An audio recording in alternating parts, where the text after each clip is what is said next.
if you're working all hours of the waking day and you're not making any progress, then you're working on the wrong stuff. Hello there, welcome to Maximum Human Performance. I'm your host, human performance expert, Brad Valancourt. You ever notice that some people just don't know things are going bad, even though it's right in front of their face? They do things that they don't realize is negative, and yet to you, it just seems super clear. We're so close to Halloween. Let's talk about something that haunts us, right? Today we're going to talk about self-sabotage. And a lot of times it's right there in front of our faces and we don't have a clue it's even there.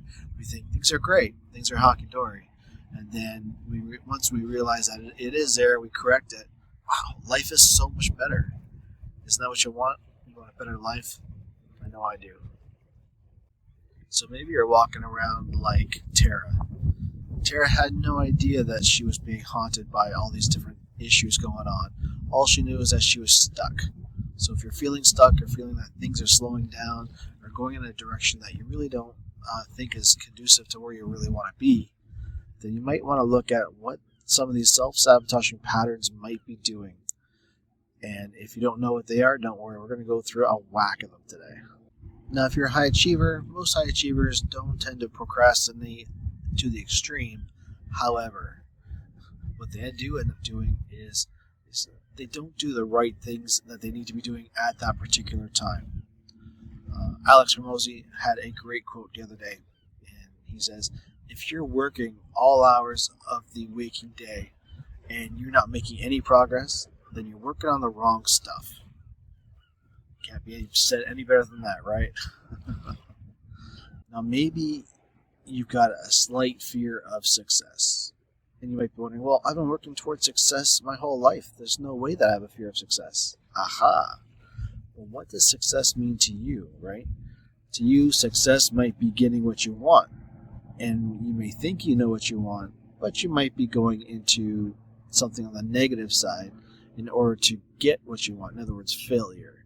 Think about it. If you really want to self-sabotage, what are you going to do? You're going to go as far away from your goal or get as close as you can but not achieve it. And that's going to mean success to you. It happens all the time. I see this with people so much.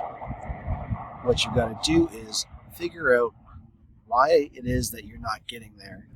Get to the bottom of it, right? Find the root cause. It's always about finding the root cause. Once you find that, then it's much easier to find out what all the attachments are, things like that, and all these different patterns. You break free from so many different things attached to that main problem. And next thing you know, life is a lot better. Life is a lot easier. It's just so much better. So remember, you may think that you're not succeeding, but you really are. You're just succeeding at the wrong things. You're succeeding at failure because you're too afraid to deal with the contents of what success has. Now, on the flip side, you might have a fear of failure. That fear of failure might be your drive. And what happens when you get that, when you succeed, right? You look for something else that you're afraid of, and you try to succeed at that. Fear of failure might be a short-term guide, but not something for the long run, right? Because basically in life, we want to avoid pain and gain pleasure. Even if that pleasure is our pain. Some people want to be in pain. That's their pleasure.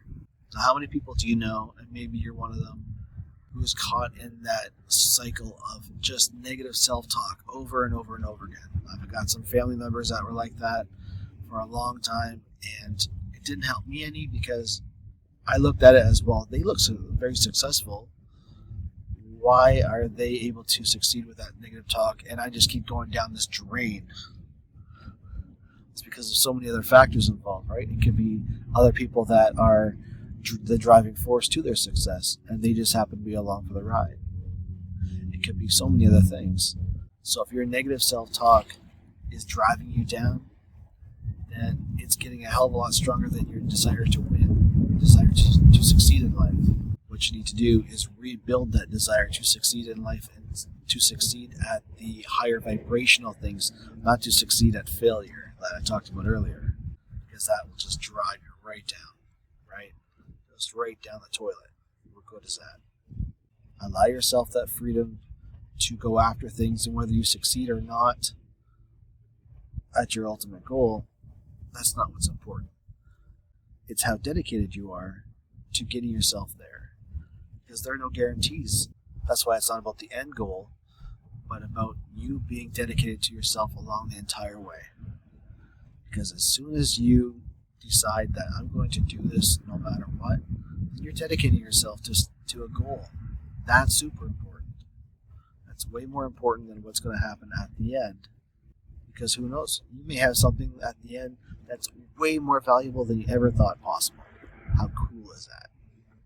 Now, if you're somebody that likes things to be perfect, you like your placemats to be looking a certain way, you like your utensils to be perpendicular, and it's got to be straight lines everywhere, whatever it is, if you like perfectionism, then you are afraid of failing or you're afraid of success.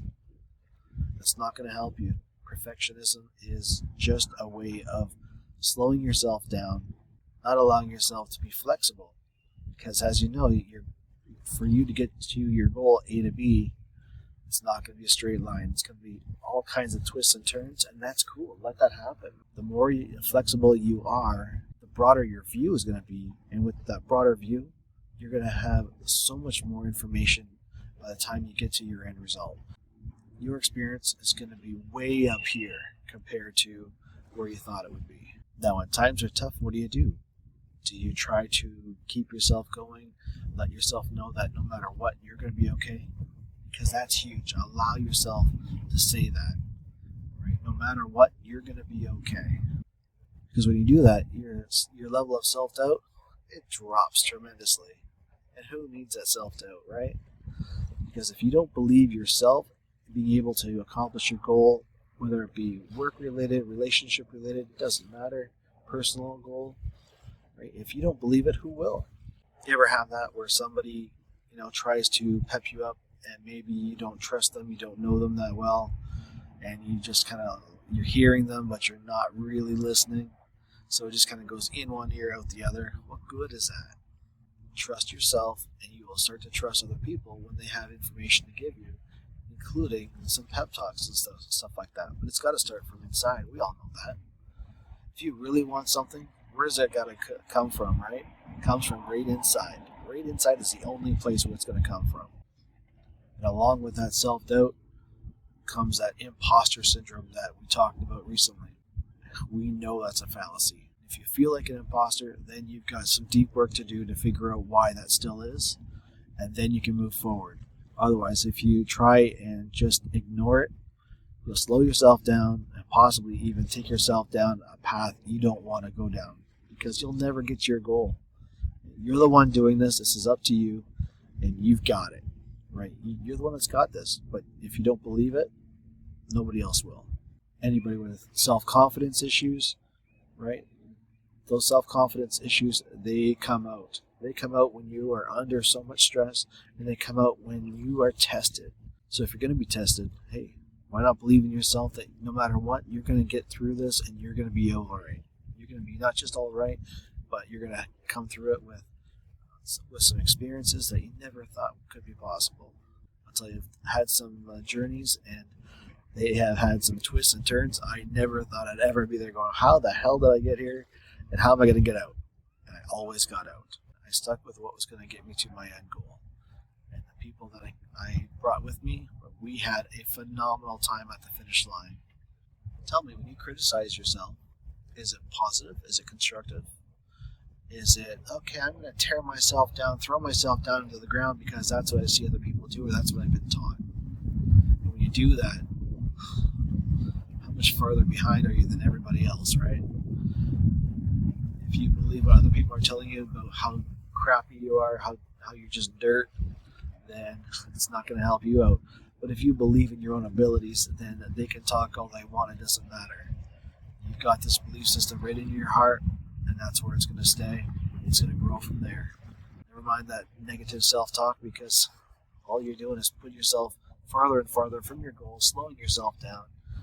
And if you want to challenge yourself by going faster, by going farther, not by how much weight you can carry on this emotional baggage, mental baggage.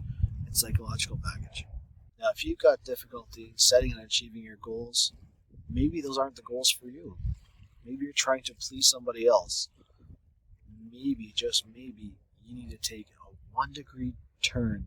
And maybe it's not that as a goal. Maybe it's something very close by. And if you don't nail it right on the head, the farther out you go, the farther away you're going to be. So make sure that you are dead on with your target as to what your goal really is. And ask yourself, how much do I want this? Do I really want it? Am I trying to please somebody else? Is it something that I feel like I have to do, not that I want to do? And if it's something that you have to do, is it something that you have to do to get you to where you really want to go? That's a possibility. When it comes to self-sabotage, how much of your time management skill is spent on trying to improve that? I mean, I hear this all the time from millionaires wanting to become billionaires and billionaires teaching millionaires that it's what you do within that time frame, not how much time that you spend. Remember what I said earlier about what Alex Hormozy said. If you're spending all your waking hours every day trying to improve your business and it's not improving, then you're working on the wrong things. Now, do you think that your time management skills are connected to chronic indecision, right? You just don't want to make the decisions for fear of failure or fear of success. In other words, you might just actually reach your goal. How many of us do that at some point in our lives, right? What good is that for us? Time management is so helpful for us. It's something that we can somewhat control. We all get the same amount of time. And when it comes to maximizing what we do in that time, I see this. The most successful people, man, they knock out so much in such a short amount of time. And that's awesome. That's where they become time efficient, and they can have that time with their family, with their friends. They can have that time growing their business, which is one of their major goals in life, right? You can too. You can definitely do that. I decided to wake up at 4 in the morning so that I can get a lot done before anybody else gets up. For me, that helped out a lot, and it's continued to help me out, and I will keep doing that 7 days a week. You got to get up at the same time and go to sleep at the same time every day, right? Because we want those hormones to be nice and balanced. Get lots of energy that way, and when it comes time for you to do your extracurricular activities that you love to do, for me, it's my workouts. I love to have the energy for that, and this is a great way to do that. Are you somebody who likes to ghost? Maybe not other people, but maybe you ghost your own activities that you need to do. Why do you do that? What is it that you're trying to avoid? Are you trying to avoid that success? Are you trying to avoid failure? Are you trying to avoid doing anything at all, hoping that somebody else will do it and they can get all the credit? Well, that's one thing, but how's that quality going to be, right? If you own a business, who's the one who cares the most about that business? Who's the one that cares the most to get shit done in your business? You do. Why? Because you got the most invested in it. Not just monetarily, but in other ways too. Now, when it comes to relationships of any kind, how much self-sabotage is in there? Right? Are you somebody who likes to get your partner all riled up because it will make them work harder? It will make them do more? Or do you like to do that just to get a rise out of people because you feel like it makes you a better person or a bigger person, when really all you're doing is stepping on other people to lift yourself up? Think about how many relationships are like that, where one person puts down the other one all the time in order to lift themselves up because they feel so small that they have to do that. It doesn't help. It doesn't help anybody at all. Now, what do you do about these relationships, right? If it's somebody that is part of your professional life, then you've got to get rid of them. You've got to find somebody who is much better at doing what you need them to do, and then you can go ahead in life. Because if you keep this parasite around, all you're going to do is go down with them, and it's not going to be pretty, and it won't last long at all. Now, in that, how much do you respect yourself? If you respect yourself and what you're trying to do for yourself, for your company, for the people who are involved with your company, then do something about it. Take a stand. Have that respect for yourself. Now, when do you find that you really shine? Do you find that It's easiest when your back is up against the wall. You have to do something, because that uses completely different neural pathways compared to somebody who is driven from within to do something. Right? If you're not driven from within, then you're always looking for an outside source. Then with that outside source, what good is that? Because if that outside source isn't around when you need it, what are you going to turn to? Right? A lot of people make sure that they have that outside source. It might be alcohol. It might be really any kind of junk food. There could be so many different things that you can use as your coping mechanism. And we all know it's just a coping mechanism. It's not going to solve your problem. If you really want to see how much you can grow and how much you got inside you, then allow yourself to keep growing, keep learning, and fall down, get back up. The faster you get back up, the better, and keep moving forward. When you do that, that self-sabotage, that's going to diminish. How many of you out there hate change? Like any kind of change. You want things to be the same no matter what. Well, guess what? Nothing stays the same, right? We all know that, but it's whether you accept it or not. And the sooner you accept that everything changes all the time, the better. Because you'll be able to see different things in a better light. You'll be able to see the little nuanced changes happening instead of waiting for the bigger changes in life, because you'll be that much more sensitive to it, and you'll be able to react that much faster, that much sooner to it. And when it comes to your business, how much better is that going to be? When it comes to your relationships, right? That starts to change. Then you tackle that as well. You figure out, okay, is this changing for the better? Is this changing for a direction that I'm not really interested in going? If so, then, have a conversation with the other person, other people involved. And then figure out, do we need to back it up, or do we need to keep going the course and trust the process? Something that is important to us at any point in our life, right? Trusting the process. Now think about the last time you set an expectation that was way out of range, or maybe it was placed upon you by somebody else. How did you feel? Did you feel like, oh man, there's no way I'm going to make this happen? Or did you feel like, you know what, I'm going to try it and see what happens. If I fail, I fail. If you're the one setting those unreal expectations, figure out why. Is it because you want to fail? Is it because you are not interested in getting to that end goal? If it's somebody else, maybe talk to them. Maybe they don't know that it's out of your range. What's out of range for one person is completely within range for somebody else. It all depends. And one thing with self-sabotage is that you're looking for external sources to tell you that you're doing a good job. You don't need it. And you know what? Most high achievers, at one point or another, they get that. And they realize, you know what? The only person that really matters is what I'm telling myself, what other people say. I take it for what it's worth, and that's it. Now, if you're somebody that gets defensive a lot, you want to take that into consideration, right? If you're easily defensive and get upset, why is that? What is it that you're not trusting about the process? What is it that you're not trusting about you? Now, if you're somebody who does not like somebody giving you compliments, then what is it that about that you don't trust? If you're not trusting these people giving you a compliment, right, it doesn't mean that you have to put a huge amount of weight on it. Just be appreciative is all it takes. If you can't be appreciative, then why? What is it that you are lacking in gratitude? Which is a whole other thing. Make sure that you get your gratitude list started and you start filling that out. A lot of self-sabotaging leads to people-pleasing, right? You're trying to cover things up. You're trying to cover up what it is that you don't like about yourself, what you don't trust about yourself. So if you are trying to please others, it's because you cannot please yourself. If you can't please yourself, then nobody's going to trust what you're telling them, whether it's advice or anything else in life.